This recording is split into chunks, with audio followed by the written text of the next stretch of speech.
Welcome to the EcoParent Podcast Network. I'm Sam, the founder of EcoParent magazine.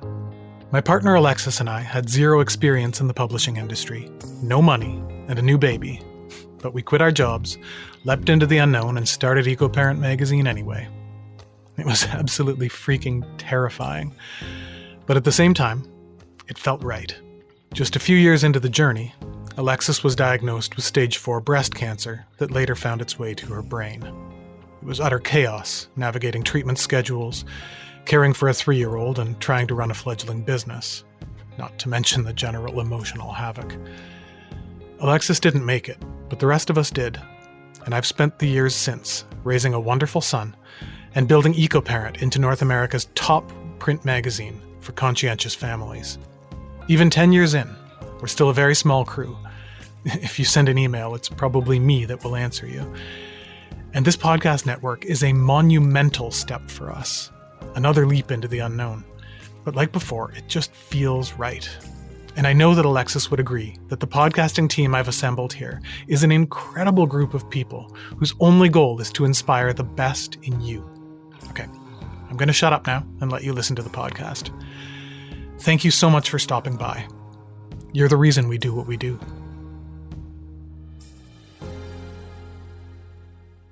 I was absolutely clueless that Black women were statistically more likely to have a poor birth outcome, and that regardless of income and class and education, that these were not protective factors for Black women. This terrified me.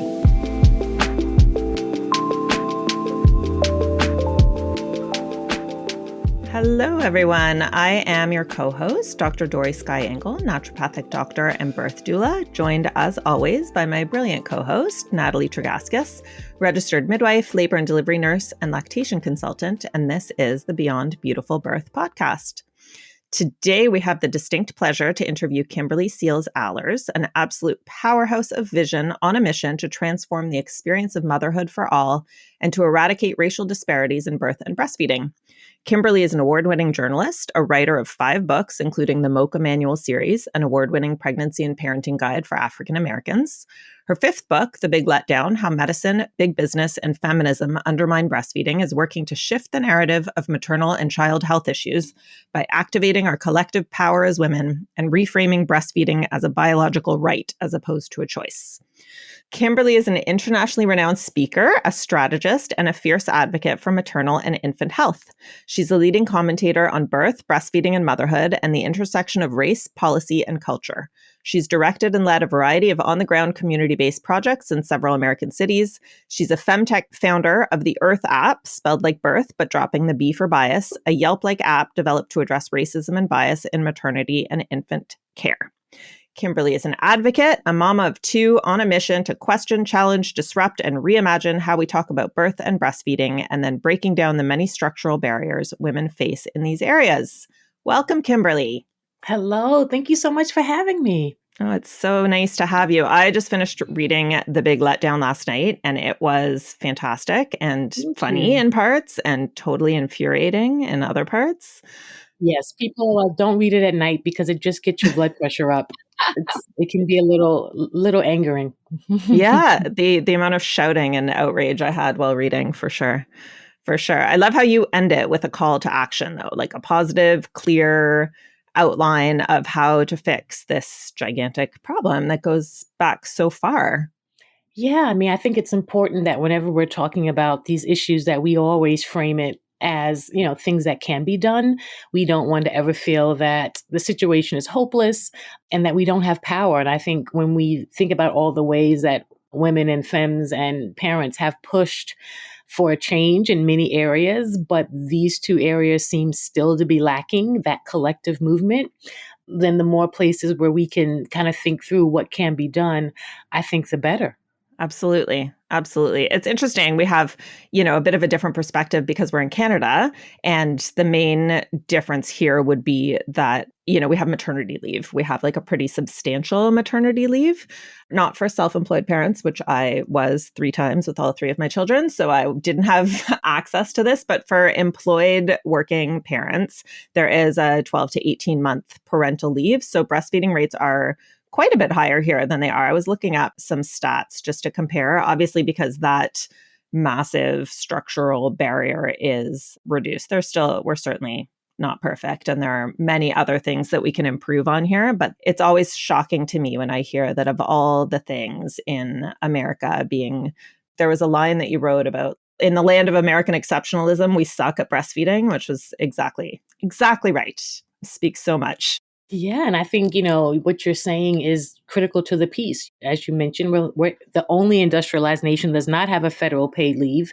And the price we pay for that is multifarious. It's many, many layers that start with recovering from birth, establishing breastfeeding. When we look at what's going on with postpartum mental health, I mean, just not honoring mothering as an important work that deserves paid time off is, for me, a huge societal flaw that leads to so many other ripple effects around these early stages of motherhood that, I think for many folks, you don't ever fully recover from.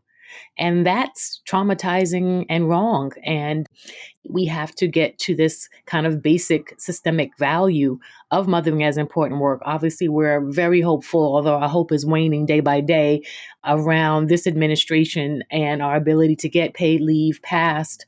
But the fact that it is still something we have to fight for, that's not considered a basic human right when every other country has already done it, is deeply troubling. And I think it really shows the truth about how much mothers and parents are really valued in this country versus the lip service that is given to being family friendly.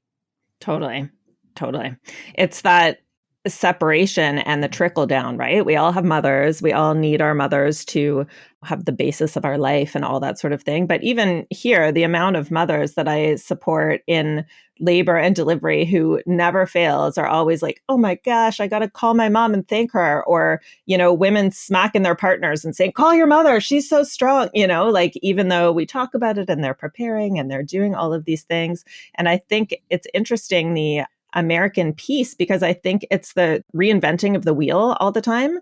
Like, America has to do it our way, even though there are all these other industrialized countries around the world who have developed frameworks for this sort of support. But no, we have to do it. We have to reinvent it our way. We have to do it our way. It's always surprising. I was mentioning I have a 13-year-old daughter, and I was talking to her right before coming in to record and explaining your work, Kimberly. And I started talking about some of the systemic issues that we're talking about now. And I said, one of the issues is, can you believe that parental leave in some cases is 6 weeks long in the US? And she was like, what? She was like, you're not even healed yet. Your baby's not even off of you yet. And I'm like, yeah, exactly. All of those things, the basic stuff around breastfeeding that we'll get into in a moment, but just that framework of knowing that you have to leave your baby so quickly changes the whole dynamic of what that bonding and what that experience is going to look like postpartum, right? So much. And I love that even a teenager knows that's not right? It's like, it doesn't take epidemiologists and neuroscientists. No, a 13-year-old can identify that is not okay. And I think going back to this idea I talk about in the book of mothers being both valueless and priceless, right? So if you had to pay for a mother, nobody could put a price tag on that. No one could ever say how much a mother is worth. But yet we are valueless in the eyes of society in terms of prioritizing and giving parents what they need to actually thrive. And so it's a very interesting dichotomy, also very troubling. And I think that I'm hopeful that perhaps one of the silver linings of this, awful pandemic, as we have looked to other countries to see how they have handled things, good, bad, or indifferent, that it will be perhaps an eye-opening moment to look at the ways other countries have handled this issue. We were left fumbling and people were giving birth alone because we just don't have any other options besides forcing people who are not sick to go into buildings with sick people. And we saw the folly of that. Whereas, you're watching on Twitter and on social media, every other country has the midwives and hotels. They've deployed all their other systems. It was just ridiculous. And so this idea about America being incredibly commercially driven and incredibly focused on money and not health is part of our culture that, perhaps has many benefits. That's debatable, but certainly here it continues to fail birthing people. Absolutely. I'm wondering if we could go back for a moment, because you're clearly a very fierce advocate. The book has got me so fired up. But I'm wondering, a lot of what you see on your website and even in the intro to your book is around your own experiences and how that informed the work that you're doing. And I'm wondering if you'd be willing to share a little bit about your birth, maybe birth number 1. And of course, you could comment on birth number 2, but of course, they're very different. Just because Dory and I really like to focus on the idea that how we birth matters, right? And how we feel about the way that we birth matters. And that's not a discussion that a lot of people are having. A lot of people are having the discussion that healthy baby, healthy mom, right? And that end outcome, regardless of the process and what it took to get there. And I know you've talked a bit about your experience with what you call post-traumatic birth syndrome or birth regret. And I'm wondering if you could share a bit about how you came to do this work. And it sounds like it stemmed a bit from your birth. Yeah, absolutely. I mean, it totally stemmed from my birth because this was not my work. You may know I'm a journalist by trade and was having a wonderful career in journalism, living in London, doing my thing, and got pregnant, and everything really shifted. And I think it was really during my pregnancy that I started to do the research. I was blessed to be educated. I was blessed to not be poor. I was literally in graduate school at Columbia University when I was pregnant. And so I was absolutely clueless that Black women were having these negative birth outcomes, that they were statistically more likely to have a poor birth outcome, I should say, and that regardless of income and class and education, that these were not protective factors for Black women, as they have been for white women whose birth outcomes improve with education, income, and class. And so this terrified me.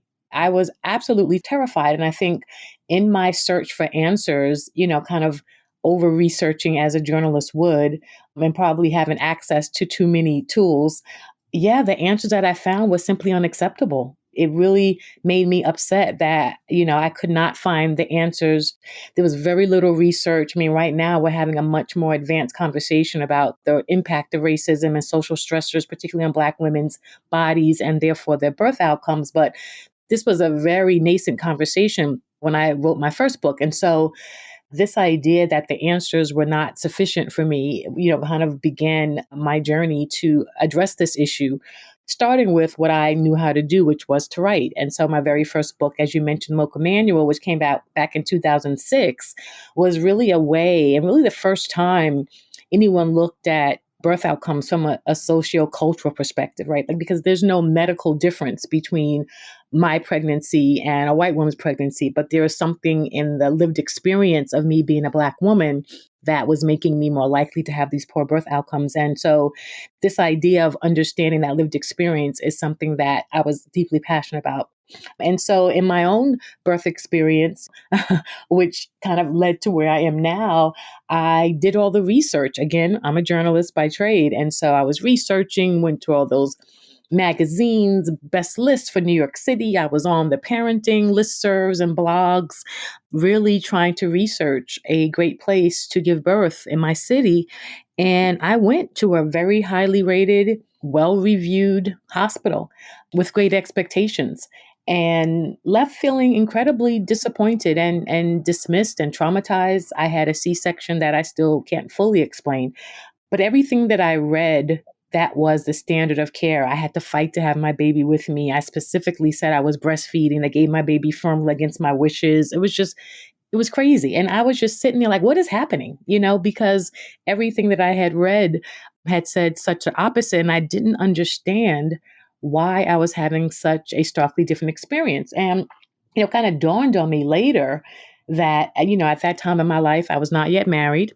And because I was in grad school, I was on student insurance. And this is the other aspect of our culture. And so I was treated like an unwed Black woman with basic insurance. And that feeling never left me. This idea that I was being treated a certain way because of who I am, some elements of my life that deeply troubled me. And I think that became the foundational experience for me to create Earth, because I knew that people are not being treated the same way, even at the same place. And that bothered the heck out of me. Yeah. Like nobody cared that I was, in graduate school at Columbia. Nobody cared about my journalism experience and all the places that I've been. I often say that that gown is a great equalizer, right? And they're looking at you based on a few factors, race being one of them, often in this country, health insurance being another. And that is it.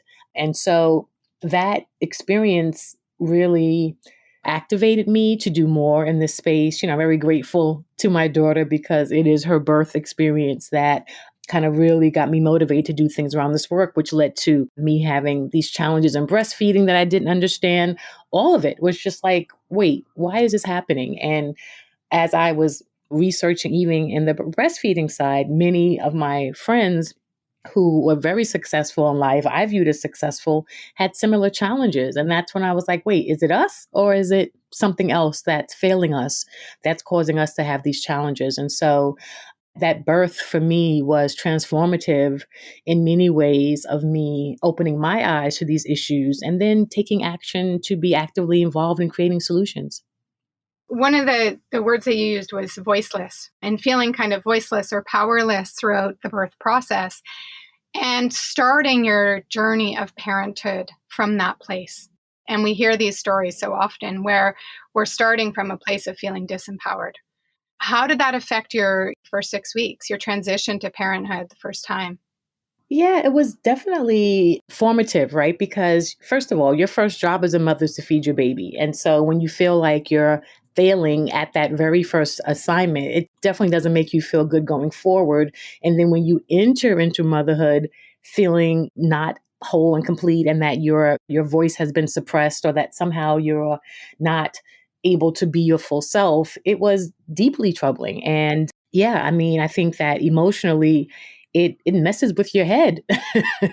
I mean, there's a word for it. It's a definite mind fuck, and it doesn't help anybody to enter into that very important part of your life being treated poorly. And so it took me a while to get over that. I think I wrote about me kind of having this birth regret. And when I got into this work, asking every midwife, like, what could I have done differently? And trying to figure out what I could have done and what was better. And I remember my daughter's probably almost 10. And my girlfriend was like, she's 10 now. You might want to get over that. But I hadn't. And I was still asking people, what could I have done differently? Right. And it's just this thing that never really leaves you, even with the tools to, I guess, quote unquote, get over it. But it's still a missed feeling and opportunity that, you feel like you were robbed of. For sure. Because it feels like your failure, but it's not your failure. It's Right. the failure of the system that was set up, not for success, right? It's the capitalist, white patriarchal framework that we're all trying to fit within that has failed you. It's not you. Yes. And that's what I think was the second kind of catalyst for the big letdown is people were blaming themselves. Women do blame themselves. Parents do blame themselves. And for me, I was like, there's got to be something bigger going on here for all of these people who have been so successful in many other areas. Like there's something going on. And so that kind of led me on this inquiry into what else it could be, because I was convinced that it couldn't be us, right? I mean, maybe, but it would seem less and less likely given the broad scope and spectrum of people who were having these challenges. And I think that's the most important thing I wanted people to understand from the book was like, it's not you.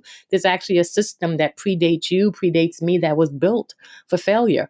And for lactating folks not to be successful, mostly because there's money in the failure of breastfeeding, and that we have done a disservice to make it an individual issue and not look at it as a societal flaw. Yeah, you said so many, many important things that stuck out to me, but just now talking about that failure, it starts from moment one. And I'm wondering if you could comment on the free formula, for example, and how that one simple thing that's looking like a helpful gesture actually can throw a cog in the spokes.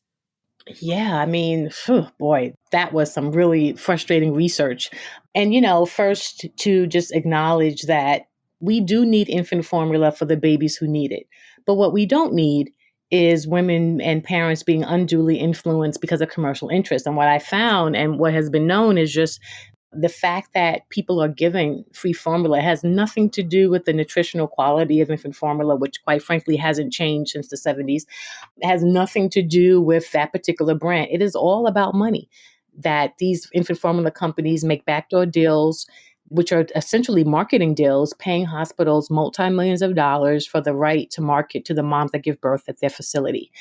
And when you realize that that free formula has nothing to do with health and nutrition, but has everything to do with money and dollars and marketing, I think it's an eye-opening kind of moment, hopefully for more parents to see that, oh, this is just people selling something. And I think when I looked at the infant formula marketing and the research that I was doing about how they market, right? How they basically pick up on a trend and go with it.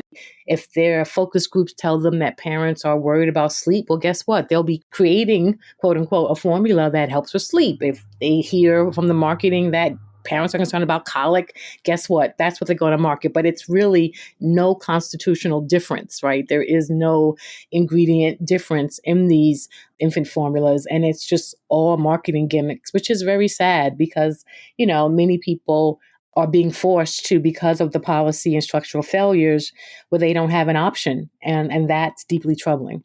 The story that you said about you right at the beginning, I think your baby was maybe 10 weeks old or something, and you would put the baby in the car and you're going to where you were doing your breastfeeding support group and you're needing some help and you're full and your baby won't latch. And that resonated with me so much. And those are the moments, right? Those are those weak moments where the support is not there, but the formula bottle is sitting there. Yes. And so that illusion of choice, you talk a lot about choice and the problem with the word choice. So if you have a hungry baby and you can't get your baby latched and there's no support for you and there's a formula bottle in your hand, how is that a choice? Could you comment a bit on that, on sort of this idea and the problem with the word choice, especially when it comes to feeding? Yeah, I mean, it's deeply problematic because really a choice should be two equal options. And we know that breast milk and infant formula are not equal. Secondly, as we know, when we live in a country where 25% of women in the US are going back to work 10 days after giving birth, is breastfeeding really a choice for you? And so I often say choices are within choices. And if you don't have the employer who's picked up the slack where the federal government has failed to provide the paid leave, if you live in a place, and I've done this research where we call first food deserts, where there is literally no easily and locally accessible breastfeeding support, is breastfeeding really a choice for you? And I think when we use that word, we forget about choices being within choices, and then we negate to consider how choices in fact impact others, right? That there are actually bigger things, public health, maternal health, the health benefits that mothers are missing out on when they're not able to breastfeed, so many ripple effects. But if we just make it about choice, then it's just individual. It's a silencing word, so I can't talk to you about it, and it doesn't accurately reflect the true nature of the situation and really just does us all a disservice. I'm curious. We're so on board, like cheerleading you from the back from everything you're saying. Have you received pushback from women saying that what you're doing is not a feminist choice? Oh my God, yes, all the time. I mean, I get beat up on a regular basis, but it's fine. I'm mostly here for the conversation. And as you know, in the book, I also, as much as I consider myself to be a womanist, a feminist, whatever we're calling ourselves, I have all the t-shirts. But I think that we need to be able to accurately criticize even the movements that we've built. And that includes, even for me, where the breastfeeding movement has made missteps. And these were all unintended consequences. And I think that's what we need to do to create a women's movement that actually has the potential to address what we know is happening, both on birth and breastfeeding. And so, yeah, I take a lot of heat, but I think it's important for there to be a conversation and for us to start to critically examine these issues and not just accept what I call the things we are told and sold about what we should be upset about and what we should be thinking versus us kind of having a new lens to examine those issues. Absolutely. It's that thing that people are always protecting their own. I'm going to use the word choice again, I guess, but it's like, if I chose not to breastfeed, then by you advocating for breastfeeding, then you're making a comment personally on me, right? And it's like taking out that personal individual out of the conversation where you're actually talking about like structure and public policy and availability and the availability for somebody to actually even have a choice. Because the point is that there is no choice when you're trying to figure out how to take care of a tiny human, and also you're still bleeding, and also you have to go back to work, and also you have transformed into like a mother, which is the most massive transformation from not parent to parent that you have to make, and then also figure out how to do this brand new thing that requires skill and time and patience and all of that. Exactly. And when I did the interviews, it was like people were being forced into options that they tried to revisit as a choice. I'm like, well, was it really your choice or did you not have any other options? And those are two different things. And so then people get backed into an option, but because they want to kind of feel differently about it, now they want to reposition it as a choice and fight for it as if it was their choice. But if you really listen to their story, maybe it wasn't really a choice. There's always systemic failures along the way that led someone to now say that it was their choice. Even the people who are on social media saying, I'm going into the hospital with my infant formula, and if anybody tells me differently, it's like, where's that anger coming from? You know what I'm saying? It's like even in the preamble, there's a failure there somewhere that is even making you feel like you need to take that approach. Like that's a failure. So what I found was that very few people are truly choosing, particularly in the US, we're being backed into poor options because we don't have true choice. And if we could fight for that, we'd be a whole lot better instead of trying to position, these quote unquote mommy wars and feeding wars. If we could all kind of push for what we all collectively deserve, we'd be well ahead of ourselves, in my opinion. How do you think that butts up against the idea of breast is best? Such a contentious one. You write about it really well, but what do you think about that? What is the problem with breast is best?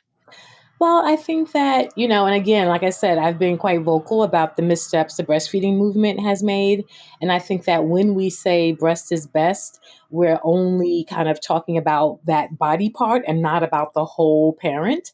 And that's a challenge, right? Because yes, we know that it's accurate. Certainly it's short. It has all the kind of hallmarks for a great marketing slogan, but it makes people feel that we don't care about the experience of giving that breast to a baby. And when we act like just getting that breast in that baby's mouth, most important thing, regardless of your stress, regardless of your job, regardless of, the lack of policy to support you, then we're failing folks, and that's deeply troubling. And so I have definitely spoken about how we need to move from that language, because we have to care about the whole person and not just act as if breastfeeding occurs within a vacuum and it's not impacted by everything else going on in your life. And so if we don't try to deal with that, especially those who call themselves lactation consultants, like what are you consulting? It's not just the latch. And if we focus as the latch being the end all be all, then we're going to lose a lot of people, because for many people, it's not the latch. Yes, you can get help with that. Like that's relatively the easy part. Tell me how to manage it going back to work. Tell me how to do it when I don't have a supportive partner. Tell me how to do it if I'm a Black woman and our whole breastfeeding culture has been disrupted by racism and slavery. So like those are the things that need to be fixed to help that breast which is best get to the baby. But by oversimplifying it, we are doing a grave disservice to the experience of breastfeeding. How have you seen the landscape change over the time that you have been a mother and been involved in this area? Tell us some positive changes that you have seen. Yes. Well, I mean, a number of things. I was looking back when I first started writing about this issue, just around the lack of diversity among lactation consultants. And trust me, I took a lot of heat for saying those things. But things have shifted, the ways that we're seeing scholarships to encourage more Black lactation consultants, the way you're seeing active movements and money invested in making sure that there are more Black and brown IBCLCs, what's going on with Native communities. It is shifting and moving, and I love to see it. So that's an important shift. I think that within that, we have still seen breastfeeding has been a white female led movement, and there's a sense of ownership around breastfeeding that is deeply troubling.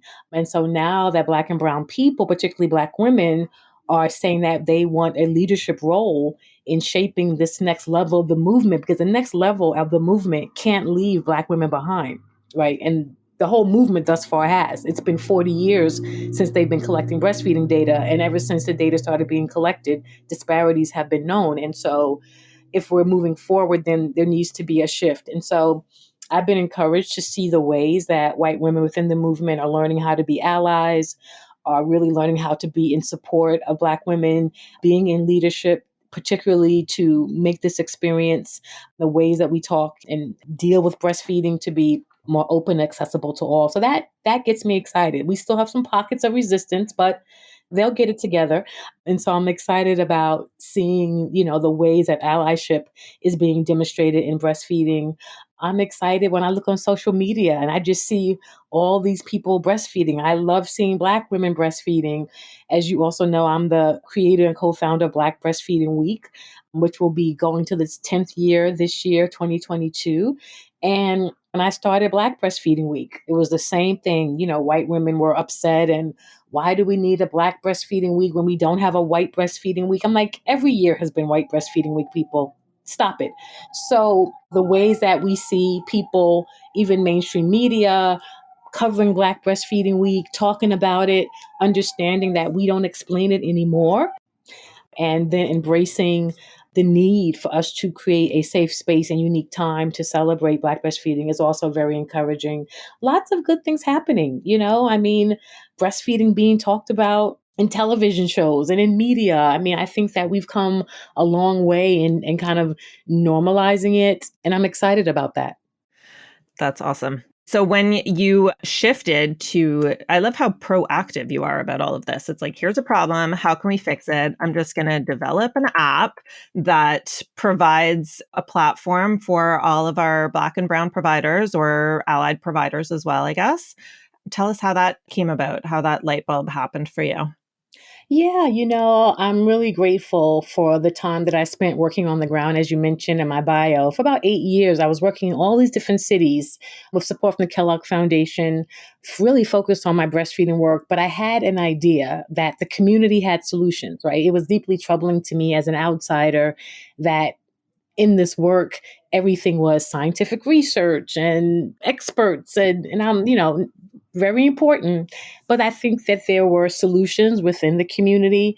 And this idea for me as a journalist, like, you get your best information when you talk to people being affected by the issue. Right. And so the work that I did for the Kellogg Foundation was really me going into these cities and asking questions of community members, not to problematize them, but to seek solutions, or like, what did they think could help? And my first 3 cities were Birmingham, Alabama, Jackson, Mississippi, and New Orleans. I was literally thrown into the deep end of Black infant mortality with this an idea that we know that breastfeeding, increased breastfeeding, could address that. And so when I was in community for these years, asking questions, knocking on doors, I always tell people, like, I was like the Jehovah's Witness version of breastfeeding work. I would knock on your door out there with my team, but the stories were all the same, the stories were all the same. And I was there specifically mandated working on breastfeeding. But of course, what was happening in birth was impacting that. And this idea that we separate those two is another key issue. So I was there hearing all these stories, so much disrespect, harm, death. I went to a lot of funerals for mamas I didn't get to meet because I was in the community and they were grieving. And I remember being at one and saying, I can't do this anymore, right? And what I realized was that every place I went, like, then we went to Detroit and we got funded to take it to Philly, and I went back to Detroit and I was here. All over the country, the stories were the same. And really, as a journalist, my mind said, we need to put all these stories in one place. I think my original idea for Earth was really a story bank. Like, how can I make these things that are happening all over the country known in one easily accessible place? And then as I got to think about it more, I'm like, oh, maybe it needs to be an app. And actually, besides for the storytelling, there's a potential for systemic change that's possible here. And so really the second thread of creating Earth was my son, right? He is a huge math and coding kid. I have sent him to way too many camps, all of them overpriced. And he always comes back speaking a language I don't understand. And I'm just like, okay, son, he gets so excited. And so, one day I was like, oh, maybe this could be an app and something we could work on together. And so really it started as a mommy son project, something for us to bridge our worlds that I thought he could help me with. And so I went to NYU for undergrad, and they were offering free app development classes that alumni could take for free. And we started going. He probably was 13 at the time. And we would go to this app development class, the only Black people there.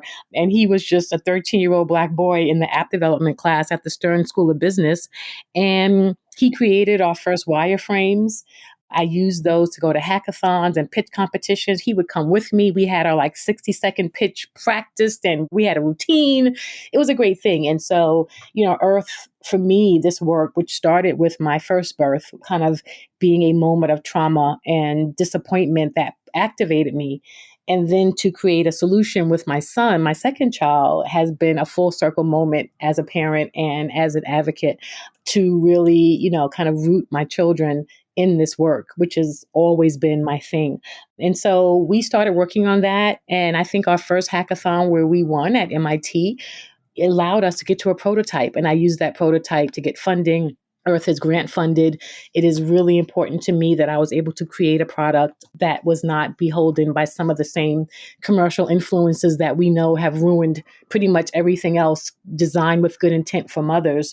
So I was intentional about that. And, it is really a review and rating platform for Black and brown women and birthing people to find and leave reviews of their OBGYNs, birthing hospitals, and pediatricians. And then on the back end, the real goal is for systemic change, for us to turn these reviews into actionable strategies, right? That we can go to hospitals and providers and say, this is how you can provide more respectful, equitable care. This is how you can listen to our lived experience, not wait until we die to analyze, and actually prevent morbidity and mortality. So I'm excited about that. I'm excited about our hospital pilots that we have right now. And I'm excited about the potential of technology to leverage consumer power in an industry that has been slow to change. We've been asking them to do better for a very long time. And unfortunately, the Black maternal mortality rates remain the same. You mentioned the hospital pilots. I'm curious because that situation that you describe of having the nurseries separating from the moms in the hospitals, that has not been the case in Canadian hospitals for quite a while. Is that still the case in American hospitals? Where mother and baby are separated? Yeah. Yes. Where there's a central nursery that all the newborns go. That can still happen. That can still happen. Many places have moved away from that, but it does still happen depending on how old the hospital is or where it's at or how progressive the leadership is. I think that many are moving toward you can have your baby sleep with you in your room, but very few have made the physical, they have to adjust the physical space, and not all have invested in that design change, which is critical, as we know. If only the hospitals didn't have to rely on the formula companies to give the money to change the architectural structure. Exactly. Of the architectural structure that they designed. I mean, it's really interesting. And then, even now they are still trying to design NICU wards in other countries. And so their determination to insinuate themselves in all aspects of the birthing process down to the architectural design is really mind-blowing. I really have to say it is really something to look at. Yeah, it's quite the commitment. Dory and I are in Ontario, in Toronto, Ontario, and choice of birthplace is something that midwives in Ontario offer, right? So we do have the choice of home, birth center, or hospital. And I think that's probably quite a bit different than where you are located. But I do know that you're also an advocate for birth centers. Can you talk about how you think choice of birthplace and the structure that we're talking about right now, how does that impact outcomes? Well, it's like crazy, right? Because we were talking about how people are kind of just married to this idea of choice. But when you look at birthing, we have no choice. It's like, can you be upset about that? And so the fact that we don't have any other options is deeply troubling to me. And I think that in a country where, our spaghetti sauce aisle could go on forever because of the many flavors that we demand, but yet we don't have any options. As during the pandemic, I live in New York City, where home births, unfortunately, are difficult, and people were trying to get across state lines to try to find states where home birth wasn't illegal to see if they can get a midwife or find a childbirth center. It was crazy. It was just crazy. And so, again, this clamoring for choice, but not even the right choice. When there is no choice, it's like, guys, come on, please. So we know that women deserve and birthing people deserve more out of hospital options. Hospitals, when we think about the medicalization of birth and this idea that we're meant to give birth in a hospital really with a trained surgeon makes no sense, right? It makes no sense. It is really a setup to feed commercial interests and historically white patriarchal movements and led medical fields, but it doesn't serve birthing people at all. And so I think that this idea about how we can make childbirth centers more accessible, out of hospital options, kind of demystifying home births for those who are qualified or eligible, whatever the word is for that option. I mean, we deserve actually more options for giving birth. And I don't mean the hospital's version of a childbirth center, which is really hospital light. They've co-opted that language, which is deeply troubling, but really midwifery care models, true kind of unassisted birth for those who want it. All of these things should be accessible, covered by insurance, available to people. And unfortunately, we're not there. And so it's deeply troubling. And we know that birth outcomes improve in childbirth centers, certainly for Black women, midwifery-led models, out-of-hospital births have improved outcomes in birth and in breastfeeding, initiation and duration. And so we need that movement to get more steam and more funding. For sure. I think of that conversation around formula as similar to cesarean sections and epidurals and antibiotic use. Like they can be life-saving. Nobody's saying let's throw it out and ban it entirely. They're just so completely overused that then that becomes the standard. And that somehow along the way, we've become ass backwards and that becomes the standard of care. And like you said, you have a surgeon who does not specialize in regular, natural, physiological vaginal births attending your birth. That is not what they specialize in. That is not what they see the most of. That is not what they are most capable of. So how does that make sense that they are the people who you want to have attending your birth? And I see, I have patients all the time who are like, I hear that this doctor is the best. And it's like, yeah, the best for what exactly? If you're high risk, have diabetes, heart disease, then yeah, absolutely get that guy. He's the best. But that's not you. It's not the best for you, and it's putting that individual into the healthcare model that can be so challenging with the structure sometimes. Yeah, I agree. And I think, as women, we've just lost knowledge of our bodies. I think one of my biggest lessons from my birth experiences was that I didn't know, right? I didn't know. And so now when I see parents who've had doulas who know the questions to ask, like when they were saying that my baby wasn't advancing and that I wasn't dilating, I didn't know what to say. I didn't know what to do. And I didn't know to say, can I get up and walk? Or, just so many things that I've learned. But because we've been disconnected, in my opinion, intentionally from this natural knowledge of our bodies, we just don't know. And so in the space of that, we've kind of handed over this power and this knowledge to this medical field, much to their delight. And really, it's done nothing but been a disservice. I mean, there has been nothing but increases in maternal mortality across the board for all people in this country.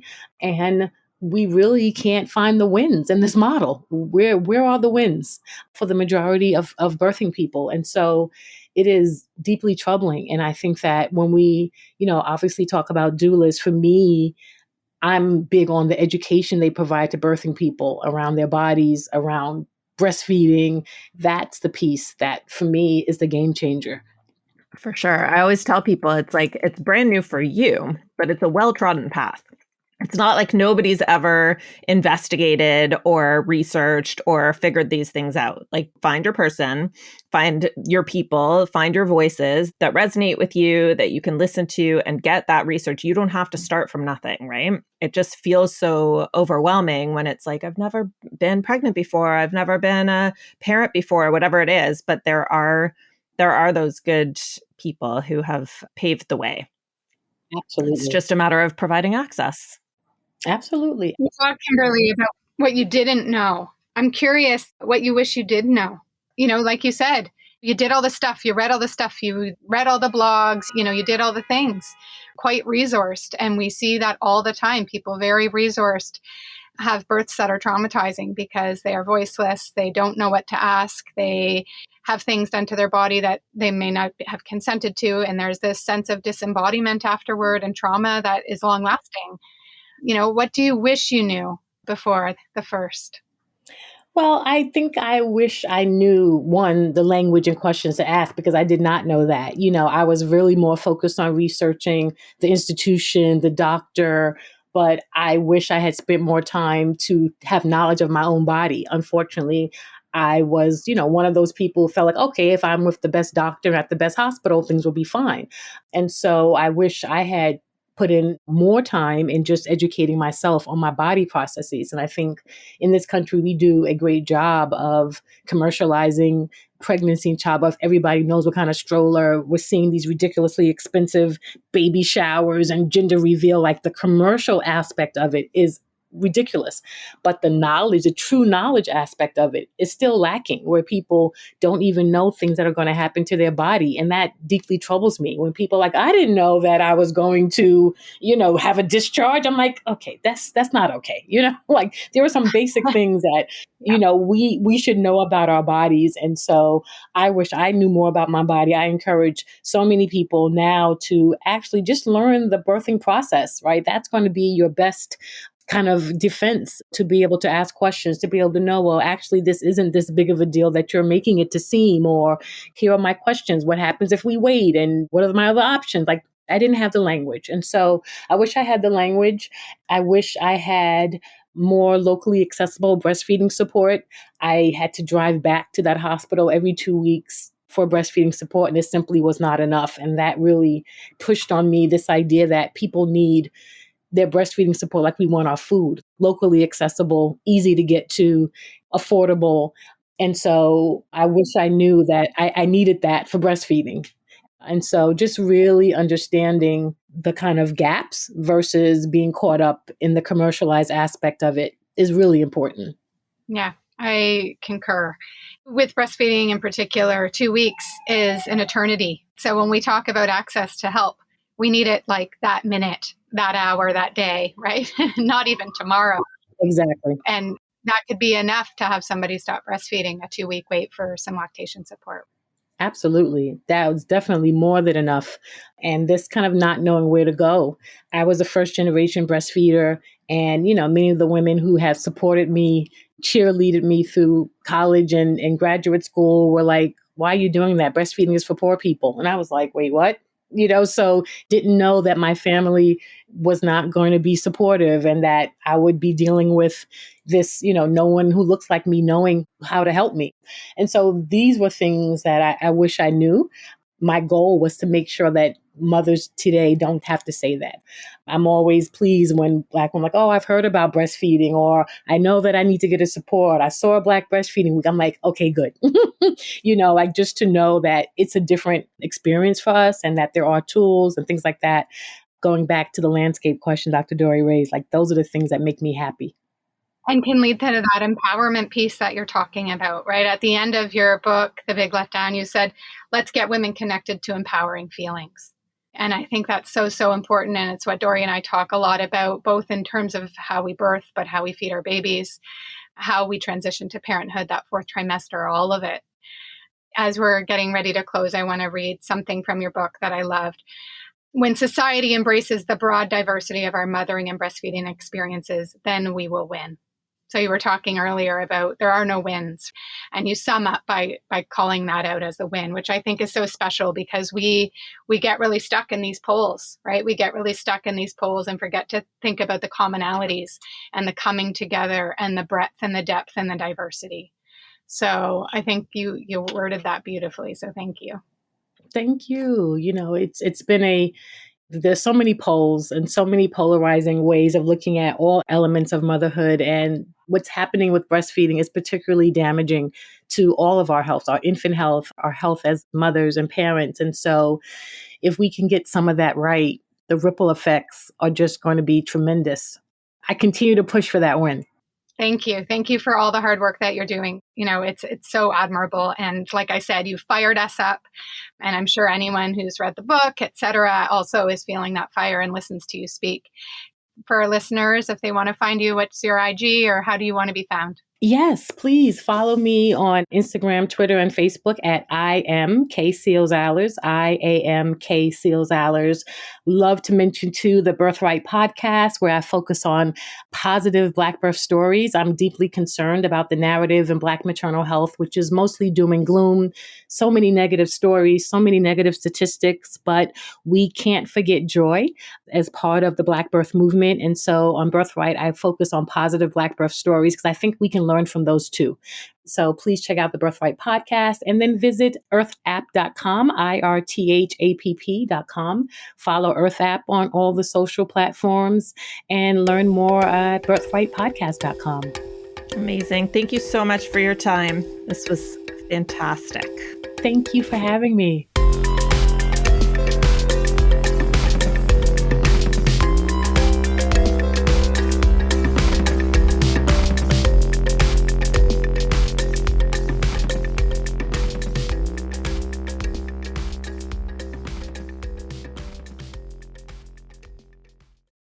So, if you listen to podcasts or watch YouTube, you've probably heard it 1,000 times before.